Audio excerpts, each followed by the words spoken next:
Olá, seja bem-vindo às nossas conversas dominicais. Hoje eu quero retomar esta tradição que já tem alguns anos de experiência e algum de vós, um dos meus ouvintes ou espectadores habituais, alguns já me fizeram notar a sua expectativa e até alguém me perguntou se os vídeos estavam interrompidos. Mas no último vídeo que eu gravei, com certeza que se recordará que eu despedi-me para o tempo de verão e que reiniciaria no mês de outubro.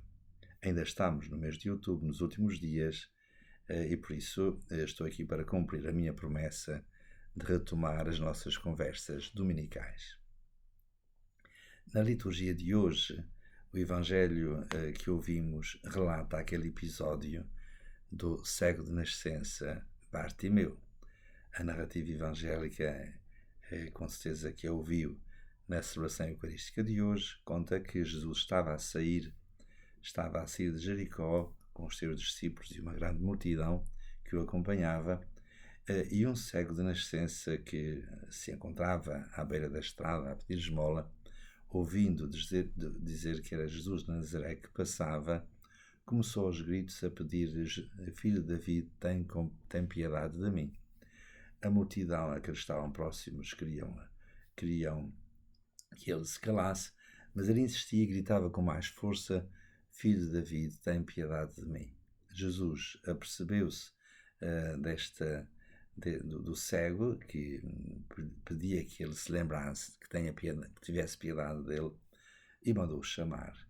E então ele disse: vem, anima-te, porque ele está a chamar-te. Então diz o Evangelho que ele tirou a capa para o chão, deu um salto e veio ter com Jesus.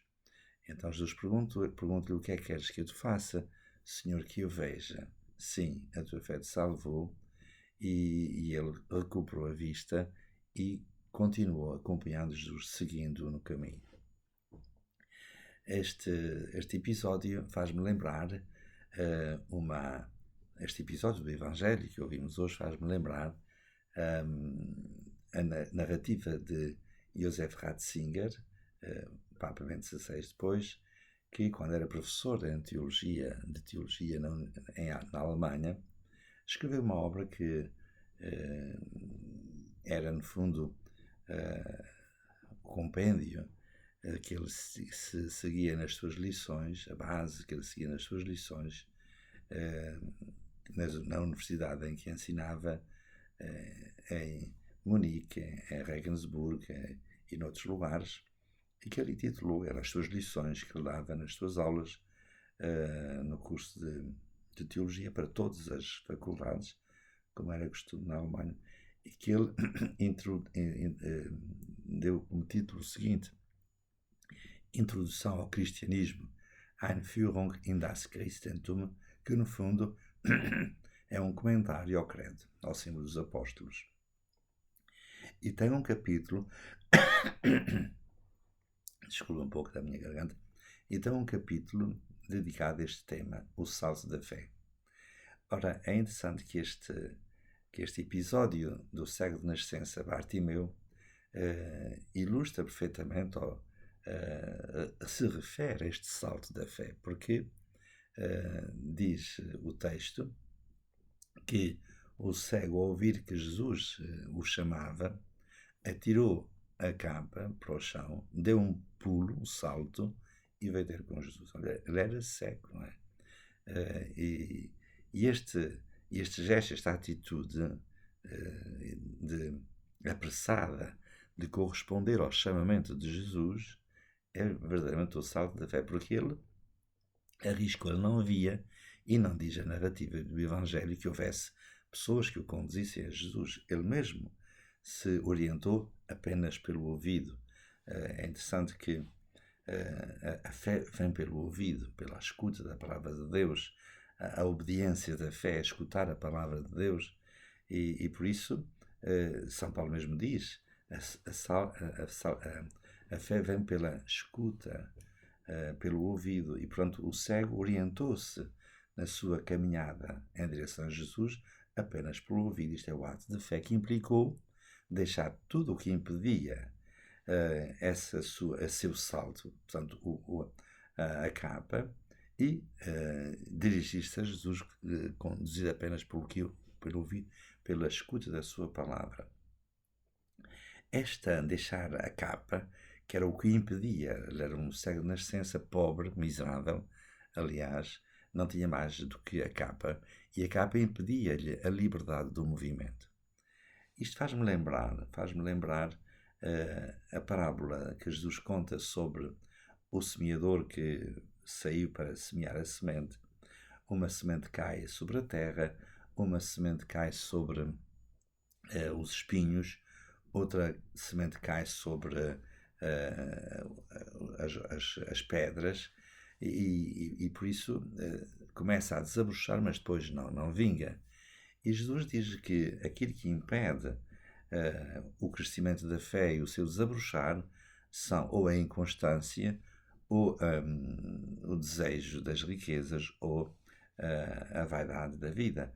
Portanto, são circunstâncias que Jesus aponta quando explica esta parábola e que se refere justamente a estas três dificuldades que são obstáculos à semente para que ela produza o seu fruto. A inconstância, os cuidados da vida e a sedução das riquezas. E achava que esta interpretação que Jesus faz dos obstáculos da fé, da semente da fé que o semeador lança, e que o semeador é Cristo, não é? Ou então que a pregação da Igreja lança no mundo daqueles que eventualmente se disponibilizam para ouvir, estas dificuldades são constantes e, portanto, a inconstância, os cuidados da vida e a sedução das riquezas. Ora, o cego Bartimeu atira a capa, que era a sua dificuldade, e, portanto, representa o despojar-se de tudo aquilo que impede o salto da fé, o risco da fé. Portanto, eu acho muito interessante esta situação, porque, no fundo, o que significa acreditar se não confiar e arriscar tudo e deixar tudo aquilo que impede.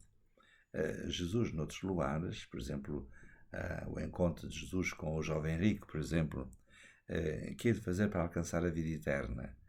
E Jesus diz-lhe: cumpre os mandamentos. É interessante. É que nós podemos ver neste pedido que o jovem rico fazia para alcançar o que é que devo fazer para alcançar a vida eterna. Nós podíamos muito bem traduzir: o que é que eu posso fazer para ser feliz? Não é? Ora, Jesus diz: cumpre os mandamentos. Cumpre os mandamentos. Quais? E Jesus cita aqueles mandamentos que estão presentes na segunda tábua. A nossa relação com os outros, não matar, não roubar, não mentir, não cometer adultério, não desejar, não cobiçar as coisas do próximo. São aqueles 4 mandamentos que estão na segunda tábua da lei de Moisés. Né? E Jesus, ao ouvir esta resposta, reconhece que era verdadeira. Portanto, aquele homem já cumpria os mandamentos.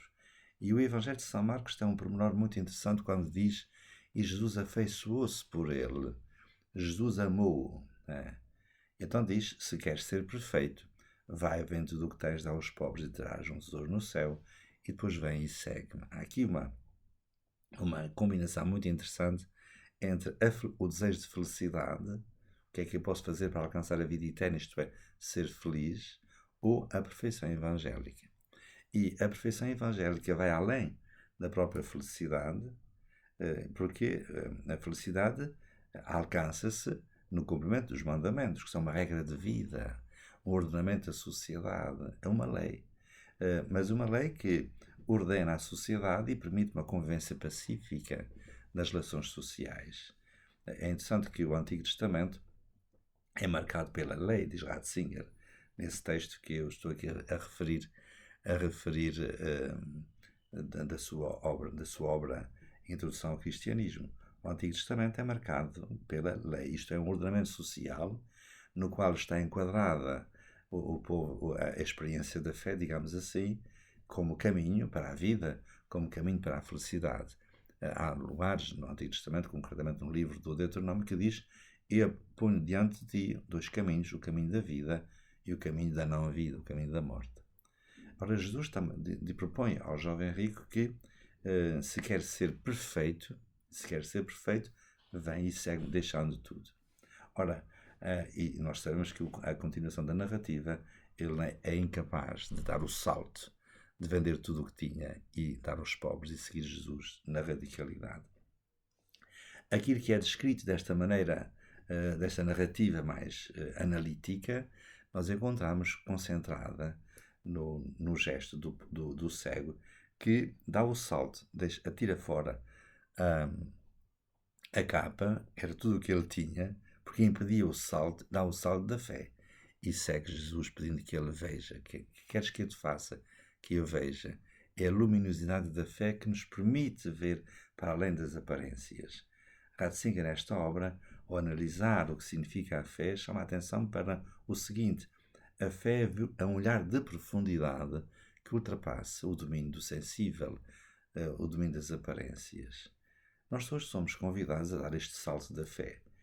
No tempo contemporâneo, no tempo de hoje, cada um de nós, no seu lugar, devemos dar o salto da fé, passando de um desejo de felicidade, de vida eterna, de felicidade, que se encontra também esse desejo de felicidade nos filósofos antigos, por exemplo, Aristóteles, na Ética Nicômaco, ele começa por dizer: todo homem deseja por natureza o bem. E, portanto, a felicidade no filósofo grego é o bem. Mas não é um bem qualquer. Nós temos um pensador português, o infante Dom Pedro, que na sua virtuosa sabedoria, na virtuosa benfeitoria, isto é, o fazer o bem virtuoso, da virtude, que é um texto escrito para a educação do príncipe real, isto é, do príncipe herdeiro, que tem como missão, como função, ajudar a fazer o bem aos seus próprios cidadãos. Mas o bem é o bem que, no fundo, é o bem sumo, que é a perfeição divina, que o filósofo grego intuía como perfeição, ou, naturalmente, a visão beatífica, a perfeição da santidade, a ver Deus face a face, que será a plenitude da alegria do cristão. Ora, se queres ser perfeito, é passar deste plano de uma busca de felicidade em ordem à virtude e da perfeição, que no cristianismo e no Evangelho a máxima felicidade, a máxima alegria que Jesus veio a trazer. Aliás, ele diz no Evangelho em alguns lugares, sobretudo em São João: eu vim para que tenha a plenitude, a vida em plenitude. Eu vim para que participe na plenitude da minha alegria. Ora, para essa plenitude de felicidade, para essa plenitude da alegria, é preciso fazer como Bartimeu, libertar-se da capa que impedia este salto e dar o salto da fé. Há uma outra história, e já li em várias narrativas, que ilustra esta situação. Quer dizer, o salto da fé é comparável àquela situação que eu uma vez li, uma história que se conta, que num prédio desencadeou-se um grande incêndio e que envolveu o prédio, e no segundo andar ou no primeiro, já não me lembro em pormenor, estava uma criança que, à varanda, que pedia socorro e que chamava pelo pai. E o pai estava embaixo, na rua, e dizia-lhe: atira-te que eu estou aqui para te segurar. Mas eu tenho medo, eu não te vejo bem. Não, mas eu vejo-te, atira-te, que eu seguro-te na tua queda. E a criança, confiando no pai, que o via, mas não via, atirou-se da varanda, e o pai embaixo o segurou, assegurou nos seus braços. Este salto da fé.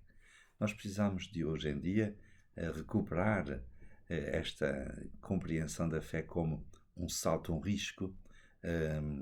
Na palavra de Jesus que ouvimos, mas não ouvemos, e seguir a sua palavra, deixarmos tudo aquilo que impede esse salto, com a capa para o cego Bartimeu, ou todos os bens, como o jovem rico. Porque, na realidade, esta palavra, este convite é para que possa ver, para além do invisível, ver aquele que se contemplou, aquele que se ouviu e seguir o Senhor, como diz o texto, e pôs-se a caminho, seguindo Jesus, tornou-se discípulo. Esta palavra diz-nos respeito a nós hoje, porque a palavra de Deus conta-nos uma história que nos diz respeito e no qual nós participamos. Somos convidados a ser como Bartimeu, que ouvindo a palavra de Jesus que o chama, atirou fora a capa, deu um salto para seguir Jesus e para receber o dom da luminosidade da fé. Eu desejo para si também que esta palavra seja muito importante e orientadora dos passos que há de dar ao longo desta semana. Muito obrigado pela sua atenção e até à próxima conversa dominical, se Deus quiser.